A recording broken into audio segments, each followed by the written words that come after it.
So that was probably the biggest shift in this transformation.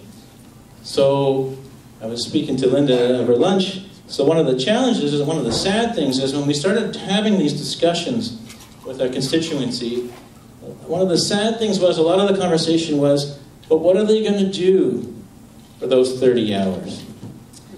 And that really drove home that we were doing the right thing. Because if the biggest concern was the filling of time would now become a problem. If that's what that day program is doing for you, filling your time, we have failed you so bad that your life was about having your time filled, and that you were thanking us for doing that, that is not a positive. That is not why we started LiveWorkPlay. So what could we do? How could we be better than that? And how are we going to connect people in a real way to the community? So one of the biggest answers to that has been, what we've talked about a lot here today, making invitations. So we started asking in ways we'd never asked before. Asking the world out there, we have people with things to share, people to learn with, would you be interested? So that's what Fran, who's coming up next, has been working on, and she's going to explain a little bit about how that works and how it's changing some people's lives.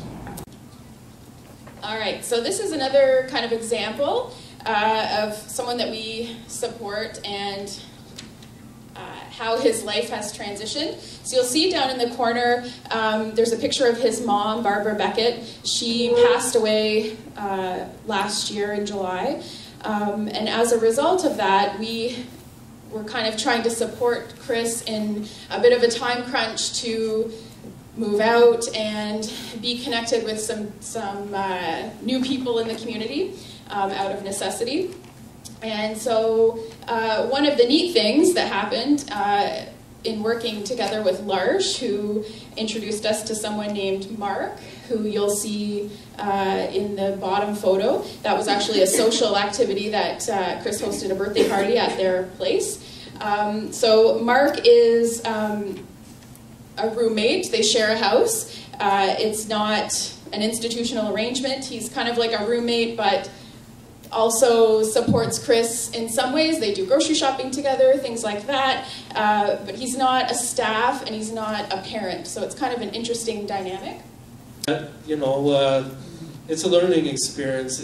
Either way, I mean, yeah, it's a learning experience because some volunteers you have more in common with and some you don't have as much in common with. And I've made a good friend with one of my volunteers, and I find it's really helped. I mean, I get help from paid supporters, but it's just not the same because you don't become friends. You don't become friends. They're there more to help you get what you need done, like your groceries and cleaning and that sort of thing. I find with the volunteer it's a lot more fun and it's different. So yeah, that's what I have to say.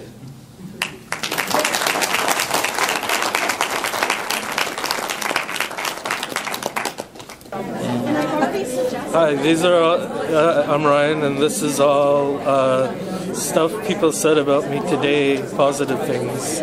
And What do you think about those comments? I think it's really neat because I don't always think of that about myself, and I thought it was really positive. And are these just a bunch of people who already know you, or how did this happen? This was not a bunch of people who already knew me. It was after I did a speech with LiveWorkPlay. All these nice people here. Awesome. So how's this as a public speaking experience? I thought it was a pretty good public speaking experience. It gave me more confidence. Were you anxious before? I was very anxious before, but I'm glad I did it. That's fantastic. Congratulations. Thanks.